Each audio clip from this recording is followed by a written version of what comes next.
नाही, अधिकारी तर आलेच, म्हणजे आज पहिल्यांदा आलेच. आमचे ज्या ताई आहेत आमदार साहेब गायकवाड ताई, यांची आज दुसरी फेरी आहे. आमचे तहसीलदार साहेब आणि प्रांत साहेब यांची दुसरी फेरी. यांनी सर्वांनी आम्हाला चांगलं कोऑपरेट करतात. पण ज्यांच्याकडनं आम्हाला अपेक्षा होती ते अधिकारी आज 11 दिवस झाले तरी आजही कोणते बोलतात त्यांनी कोणताही ठोस पुरावा निर्णय दिला नाही. अजूनही मीटिंग लावू, मीटिंग ठेवू. आज शेतकऱ्यांची अत्यवस्था तुम्ही स्वतः बघितलेली आहे. आज त्यांची परिस्थिती खालावलेली आहे तरी त्यांचा कोणताही निर्णय लागत नाही आहे. त्यांची एकच अपेक्षा आहे, बघू ठेवू, आम्हाला जर ठोस निर्णय पाहिजे बस, एवढीच आमची माफक अपेक्षा आहे. नाही, आमचे जे शेतकरी आहेत, जे सांभारे परिवार आणि खरे परिवार ज्यांच्या भूसंपादन जे गेलेल्या जमिनी आहेत त्या वगळण्यात यावा. आणि 1972 साली जे आमच्या जमिनी घेतलेल्या आहेत त्यांच्या आत्ताच्या चालू भाव रेटनुसार पेमेंट मोबदला मिळावा. आणि जे प्रकल्प भूखंड आहेत जे 15% प्रमाणे ते आम्हाला मिळण्यात यावे. ज्या अपेक्षा तर नाही आहेत स्पष्ट बोलायचं झालं तर, पण आमच्या ताई आहेत, ताईंच्या भरोश्यावरती आम्ही चाललो आहे. आणि जे काही निर्णय लागतील ते तुम्हाला तेव्हा मी उद्या सांगेलच. मार्गी लागण्याचा तर आम्ही प्रयत्न पुरेपूर करतो आहे. आणि उद्या आम्ही मीटिंग ठेवलेली आहे.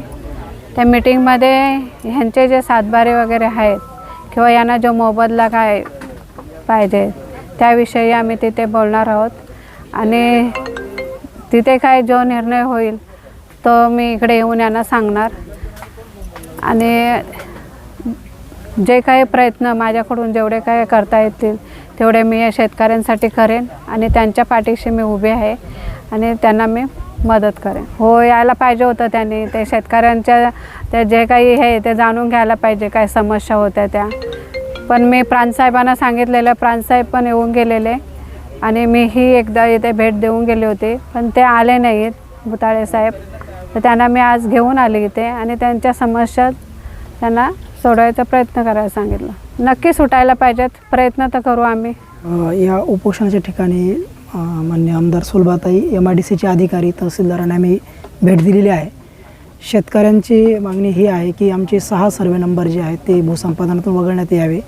आणि 1972च्या जे भूसंपादन झालेलं आहे त्याचा मोबदला आम्हाला नवीन दराने देण्यात यावा.